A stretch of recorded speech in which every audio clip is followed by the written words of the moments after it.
existencia, aunque no sepamos cómo calcularlo, eso se lo dejamos a los ingenieros, pero los matemáticos siempre queremos existe y si es único, pues mejor, ¿no?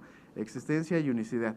Pero por supuesto también el cálculo es importante y otro problema es, en teoría de juegos es la selección. Resulta que en general los problemas de teoría de juegos tienen muchos equilibrios y lo que nosotros quisiéramos es que hubiera unicidad, pero en general no se da. Entonces queremos saber cuál es el equilibrio más probable o cuál es el que jugaría en esos agentes, ¿no? Quisiéramos de alguna forma predecir alguno de estos equilibrios. Entonces, ese es otro problema. Entonces, continuando con la teoría, este juego que les presenté pues no tiene un equilibrio de Nash en estrategias puras, se dice, o tal como está ahí. Pero si nos vamos a las estrategias mixtas, ¿qué es una estrategia mixta? Bueno, pues que ahora los jugadores puedan aleatorizar sus acciones. Vamos a decir que una estrategia mixta para el jugador I va a ser una distribución de probabilidad sobre su conjunto de acciones.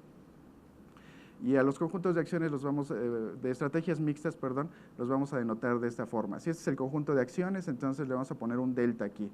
Ahorita vamos a ver por qué esa notación. Ok, entonces, ¿cómo son las estrategias mixtas? Pues son distribuciones de probabilidad, ¿no? Si los conjuntos son finitos, ¿no? Si el AI es un conjunto finito, entonces una distribución de probabilidad no va a ser otra cosa más que un vector cuyas entradas son no negativas y que la suma es 1. Es una estrategia mixta, es un vector de probabilidades. Pero ahora tenemos que definir cuál sería el pago para esas estrategias mixtas. Bueno, pues definimos los pagos como pagos esperados. Aquí quizá no se alcanza a ver muy bien, pero aquí hay una tilde, a diferencia de esta RI. Esta es una expresión, ¿no?, para calcular todo el pago esperado, pero los que han estudiado probabilidad se darán cuenta que esto es una esperanza, simplemente. Una esperanza con respecto a las medidas de probabilidad o a las distribuciones de probabilidad de cada uno de los jugadores. Si cada jugador tiene una estrategia mixta, una distribución de probabilidad, entonces va a haber una distribución conjunta sobre el producto cartesiano de las acciones. Entonces, y con respecto a esa estrategia mixta conjunta es que calculamos este pago esperado. El pago explícitamente se puede dar así, ¿no?, con suma si es que los conjuntos son finitos. Si los conjuntos no son finitos, entonces, pero hay una estructura aquí de medida, entonces aquí podemos poner integrales de Lebesgue si quieren, ¿no?, en general. Ahora, en el caso sencillo, si tenemos dos jugadores y los conjuntos de acciones son finitos, entonces los pagos los podemos representar en matrices, como esto es el juego de las monedas o el dilema del prisionero. Y las estrategias mixtas habíamos dicho que eran vectores, entonces el pago, por ejemplo, para el jugador 1, si A representa los pagos para las distintas combinaciones, esta es una matriz, entonces este pago es un producto de matrices, donde este es una matriz o vector. En este caso lo estoy representando, todos los vectores aquí los voy a representar como vectores columna, entonces para que sean consistentes las dimensiones, aquí deberíamos de tomar la transpuesta, ¿no?, para que podamos hacer la multiplicación de matrices.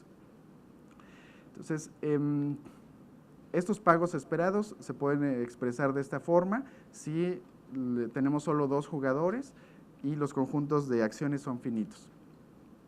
Entonces, siguiendo esa idea, podemos calcular, por ejemplo, el equilibrio de Nash. Okay, antes, la definición de equilibrio de Nash en estrategias mixtas es la misma, solo que ahora, en lugar de usar acciones, usamos estas distribuciones de probabilidad y en lugar de usar los pagos que teníamos, vamos a poner los pagos esperados, ¿no?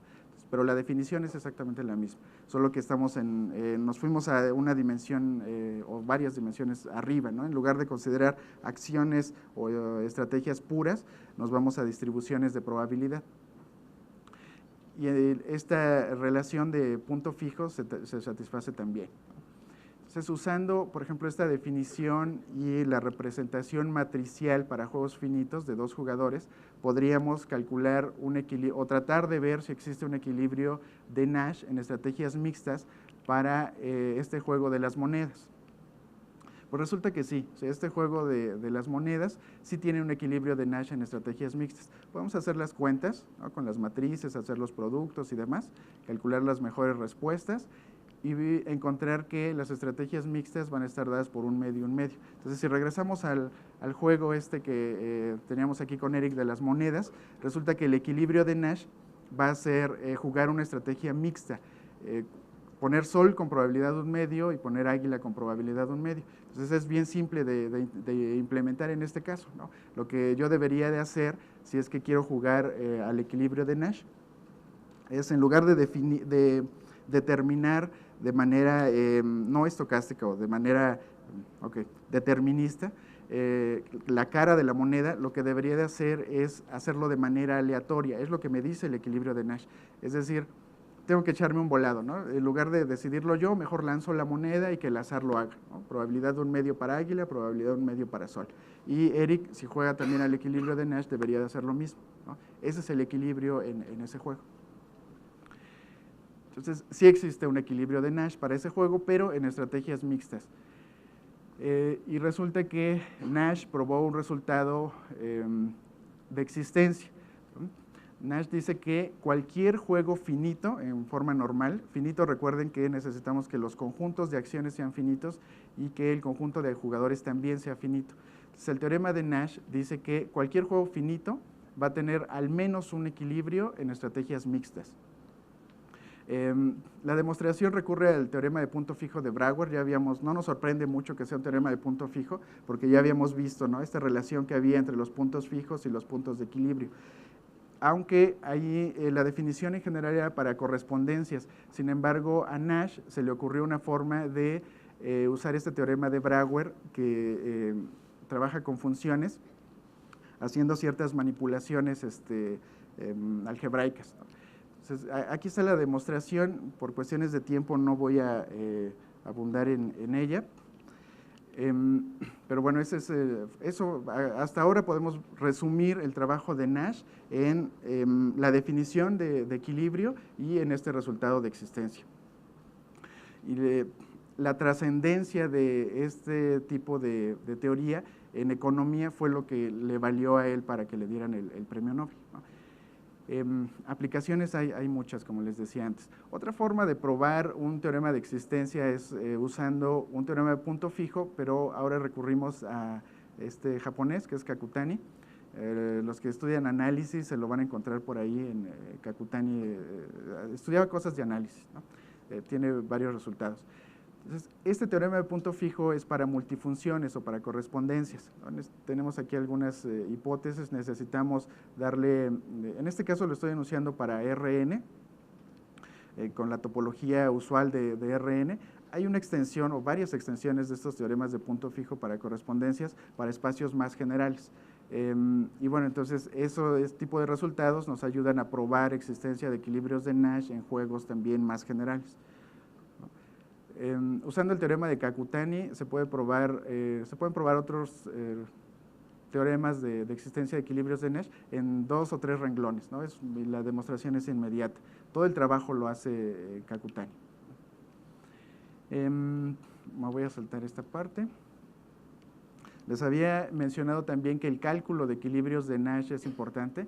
Para juegos finitos hay un resultado que se usa mucho. De hecho, a este resultado, que no voy a entrar tampoco en detalles por cuestión de tiempo, pero eso es, así como hay teorema fundamental de la álgebra, teorema fundamental del cálculo y de la aritmética, y ustedes han encontrado muchos teoremas fundamentales, aunque no es estándar que todos los que estudian teoría de juegos le llamen a este teorema de esta forma, pero al menos este autor y un par más que he encontrado por ahí, le llaman a este resultado teorema fundamental de el equilibrio de Nash en estrategias mixtas, ¿no? Este resultado nos ayuda a calcular equilibrios en estrategias mixtas.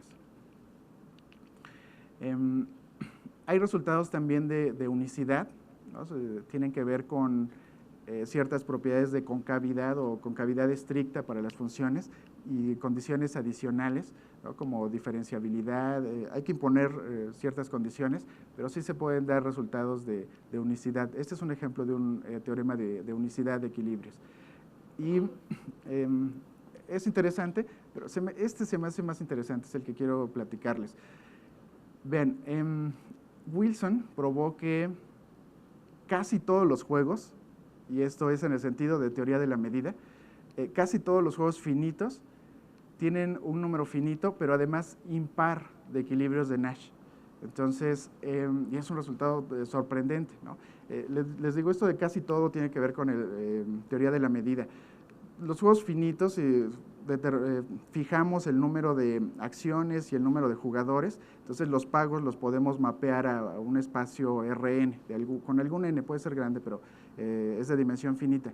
Y entonces, con la medida del EVEC podemos ahí identificar o medir, ¿no?, ciertos juegos a través de sus pagos. Se toman ahí ciertas funciones. Entonces, casi todos los juegos tienen esta propiedad.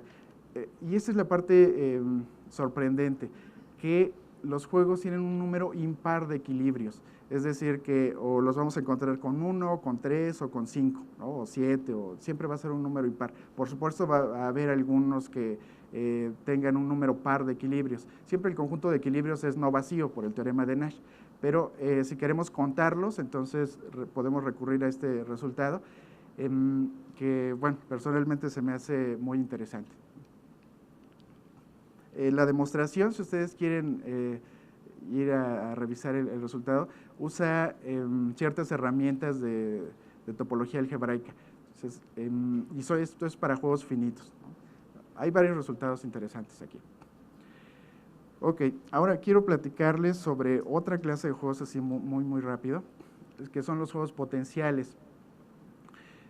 Vamos a decir que un juego en forma normal va a ser un juego potencial si existe una función definida aquí en este mismo conjunto. Vean que las funciones de pagos, estas que están en este vector, tienen el mismo dominio, ¿no?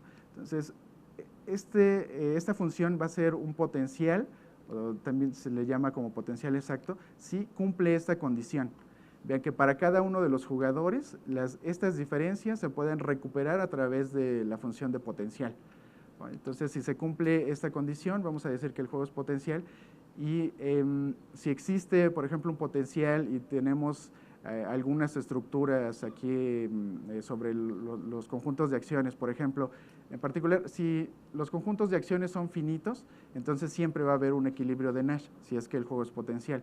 Otra forma o otra aplicación de los juegos potenciales es que si, por ejemplo, los conjuntos de acciones son compactos y esta función de potencial es continua, entonces alcanza su máximo y su mínimo, en particular su máximo, y resulta que el máximo de esta función va a ser un equilibrio de Nash. Entonces, no todos los juegos son juegos potenciales, pero si nosotros logramos identificar una clase de juegos potenciales, entonces automáticamente tenemos resultados de existencia, pero a través de resultados de optimización. Resolver un problema de optimización es mucho más fácil que resolver un problema de teoría de juegos, ¿no? Entonces, esta es una de las grandes ventajas de trabajar con juegos potenciales.